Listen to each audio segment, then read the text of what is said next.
కానీ కానీ ఇక్కడ ఆయన చెప్తున్నాడు ఏదైతే రాజధాని కానీ అటుపక్క పోలవరం కానీ ఎక్కువ ఖర్చులు అవుతాయని చేయలేదు నేను చేసిన ఖర్చుల మూలాన రాబోయే రోజుల్లో చాలా లక్షల కోట్ల సంపద సృష్టించని నేను ఏమన్నా మరి సృష్టించిన సంపద ఎక్కడ ఖర్చు పెడతలేదు ప్రజల కోసం అని చెప్పి అన్నాడు ఎక్కడ సృష్టించా లక్షల కోట్ల పోలవరానికి R&R ప్యాకేజీ ఇవ్వలేకపోయావు నువ్వు. ఏం చెప్పి ఆ రోజు అక్కడ నేనే రూపాయలు ప్రింట్ కుదరట్లేదు నాకు కేంద్రం ఇస్తే ఇస్తానన్నావు. చేతగాని దద్దమ్మ మాటలు మాట్లాడావు R&R ప్యాకేజీ దగ్గర.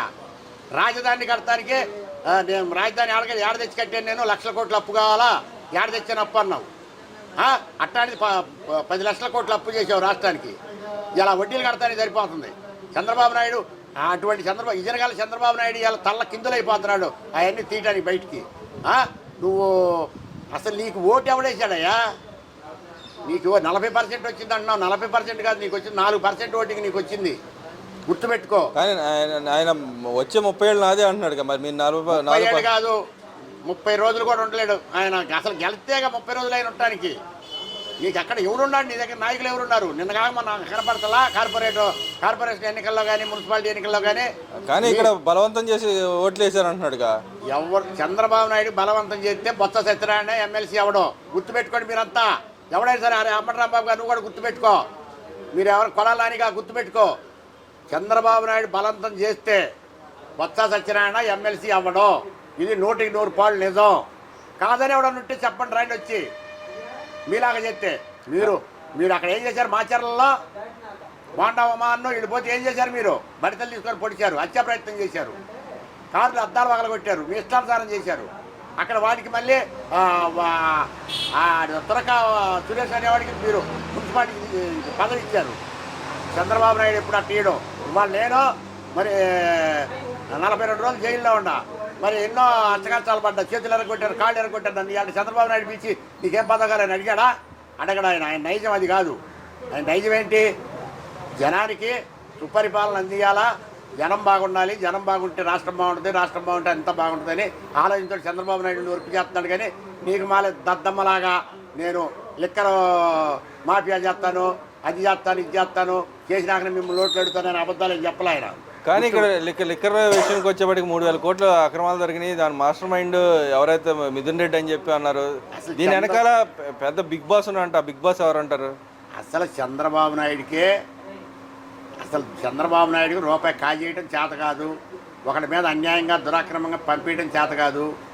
ఆయనకి ఏం చేస్తావా అంటే ప్రజలకి సుపరిపాలన అందియాలనే ఒకటే చేతవు. కానీ ఆయనకి రాష్ట్రాన్ని ఎట్ట డెవలప్ చేయాలా, ఈ రాష్ట్రం ఎట్ట బాగుపడాలనే ఆలోచన తప్పితే ఆయన నీలాగా దుష్టుల్లాగా దుర్మార్గుల్లాగా ఆలోచించే మనస్తత్వం చంద్రబాబు నాయుడు కాదు.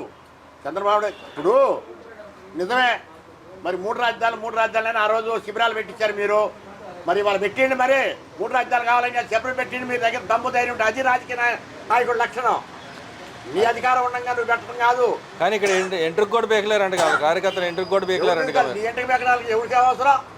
ఎవడు ఎంటిలో బిక్కోలేక అల్లాడుతుంటే నీ ఎంటికి మీకు పెట్టడానికి వస్తారా? చంద్రబాబు నాయుడు ఇవాళ 74 ఏళ్ళు ముసలాడు అంటే ఆయన తల నిండా ఎంటికలు ఉన్నాయి. ఆయన బిక్కోలేకనే అల్లాడుతున్నాడు. నీ ఆడ బిగుతాడంట. నీ బీగడానికి ఏమన్నా నీకింత చేతగాడా? నీ బిక్కోరా దద్దమ్మ. వాడిని ఎంటికలు బిగుతా అంటాం కాదు. నీ ఎంటికేదో నువ్వు బిక్కో. నువ్వు బేకపోతే ఎవడు బిగుతాడు? లేకపోతే పెళ్ళం బేకాలి నీ ఎంటిక. అంతేగాని ఎవడు బిగుతాడు? ఎవరికే అవసరం? ఏం మాటలు మీరు మాట్లాడేది? దుష్ట పన్నాగాలు, దుష్ట వ్యవహారాలు, దుష్ట పరిపాలన చేసే మాటలు మాట్లాడబాకండి మీరు.